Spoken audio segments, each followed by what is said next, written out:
Good evening. A further 21 illegal migrants crossed the Channel to Britain today. That's on top of the 500 I told you about last night. The total under Labour's watch now exceeds 5,500 since they took power on July the 4th. So, despite the bluster, nothing has changed since Labour were gifted the keys to number 10. Defenders of this government will say, oh, well, it's only been 6 weeks. Come on, give them a chance. But I say, for all Keir Starmer's gusto about his fancy new Border Security Command, which is basically a rebrand of an existing Home Office department, it's been revealed today that the government still hasn't even found someone to lead the unit that will magically solve this crisis.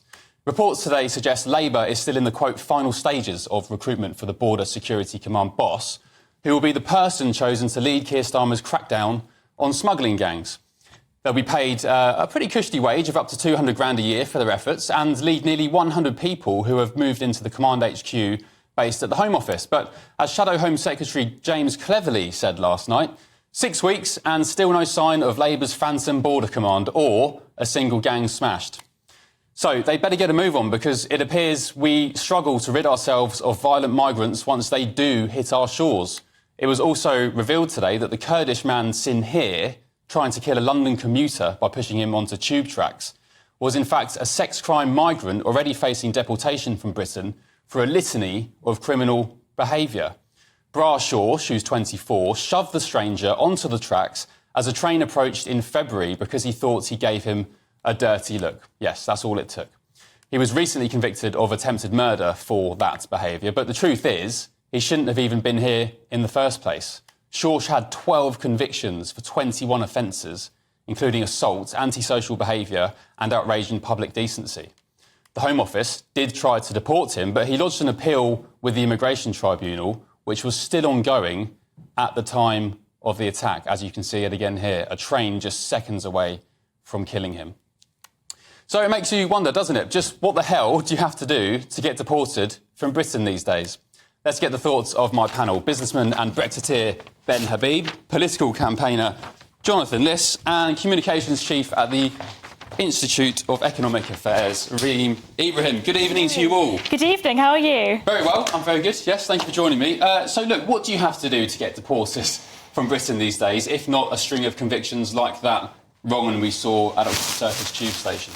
It's absolutely absurd, and I think it really is the Home Office's fault. I mean, the fact that these particular people are allowed to stay, despite the fact they have a litany of criminal backgrounds. And actually, the point of the matter is, this is not a lone case. There are so many people out there in this country roaming the streets that are capable of doing horrendous things like this. And Ben Habib, what about Labour's border command? You know, this rebranded unit in the Home Office, which is going to magically solve the Well, the question I've got for Labour are, where are the people smuggling gangs? The people smuggling gangs aren't in the United Kingdom. They're based in Europe. So you would need your border command to have the right to go into Europe, identify who these smugglers are, and then use whatever criminal justice system that we would have the right to use in European territory to take them to account. And are you making a case for increased cooperation with the European Union at all? Because I know of an organisation where that would have been absolutely seamless, where our officers could have gone and coordinated with each other absolutely brilliantly. When we were in the EU, we never actually... The point I'm making... Well, we were part of Europol. The point I'm making is that the domestic agencies which they brought together for this Border Security Command work entirely in the United Kingdom. These smugglers are all in Europe. Yeah. The Europeans have already tried to identify these smuggling gangs. They've already tried to shut them down. It's like whack-a-mole. You can't do it. And the reason we have illegal migration, and the only reason we have illegal migration, is because no one is prepared to enforce their borders. The Italians aren't prepared to do it, the Balkan states aren't prepared to do it, Greece isn't prepared to do it, and neither is any silly country that has the stupidity to join the Schengen zone prepared to enforce their borders. So without borders, once you're into Italy, you find it no problem at all to get to Calais. It's not about people smuggling gangs. It's about the ability to travel freely through Europe. You get on a dinghy, and then you're faced with Border Force, which has all the strength of a tea-serving service with a Kit Kat a warm blanket, and then the promise of a 4-star hotel when you land on the shores of the United Kingdom. You end up with wrongens like that guy. And that is our border force. Come on, Ben, come on. Come on, that's what happens. So I'm sorry. People are not being put up in the Hilton, okay? Like we can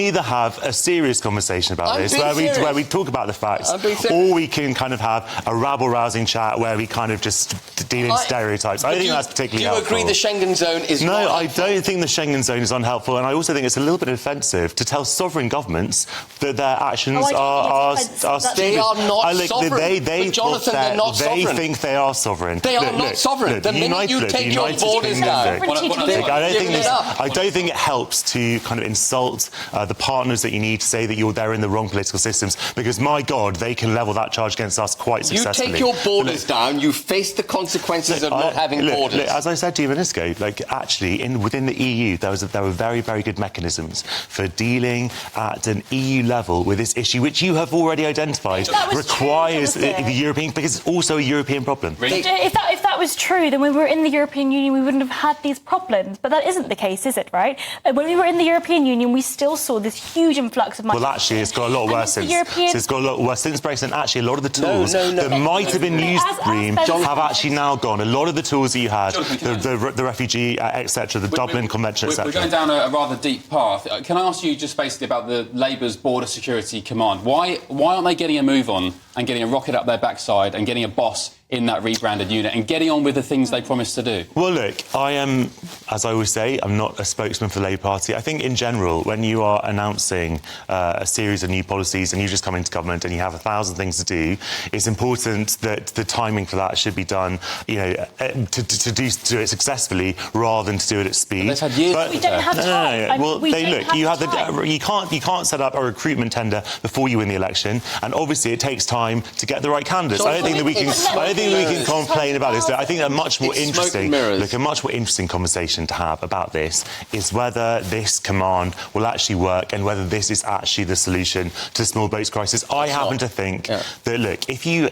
do actually take effective action against the gangs, that's great, but that's not going to solve the problem, because we know there are going to be people who are trying to come here. What I've said for many, many months is that you should have processing centres in France so you can actually deal with people in France before they get on those unsafe boats, thereby smashing the criminal gangs model, and also you can provide safe and legal means for people to come to Britain so they can claim asylum. What about border enforcement? Simple, old-fashioned border enforcement, which worked for hundreds of years to protect nations across Europe and the United Kingdom. What's the problem with it? Australia seems to be able to do it, and we can't. I want to add to that point. I think that the primary reason why people are coming to this country illegally is because there aren't those safe and legal routes for them to come, so we don't know what their criminal backgrounds are. However, I think the reason why those particular people want to come is because they get those freebies. They do get a hotel, and they do get free stuff, and they are able to work in the gig economy illegally. So I think we have to be honest with ourselves and look at the size of the welfare state. Well, they can't work legally, though. They can't work legally. But they can work legally. People can do things. Of course, people can do things. The same people can do things illegally. OK, well, fine, but they shouldn't be doing that. The law doesn't provide for that. That's not something that... But they're doing it, right? Right, but then you can't be complaining that people can do things illegally. Well, of course, people shouldn't be doing things illegally, but actually they should be. But doesn't that just prove the point about what the previous government was doing? Of course, the Home Office failed. Of course, the Home Office failed because they deliberately kept these people in indefinite detention, which is an absolute obscenity, by the way. And they changed the law. They did change the law. They were never detained. It was effective detention because they were being kept in limbo indefinitely on the promise that they were going to Rwanda, when we all knew that Rwanda was never going to take off, and that a maximum of 500 people get to Rwanda anyway. Ben, can I ask you, how long do Labour and Keir Starmer have before they come under real political pressure with migration, stopping the small boats? It's already done.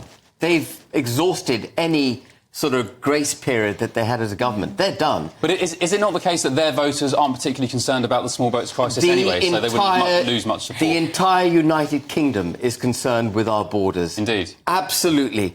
The Labour Party did not win the last election It was the Conservatives that lost. Sorry, can we have a fact check on that particular point? point? They received less votes this election than they did in 2019. No, I'm sorry. This is absolute nonsense. We can't change the goalposts under our election system, which is completely nonsensical. Labour Party won. You can't just say Labour Party didn't win. They have an overwhelming The Reform Party majority. sadly didn't win. They have an overwhelming majority in Parliament, no doubt.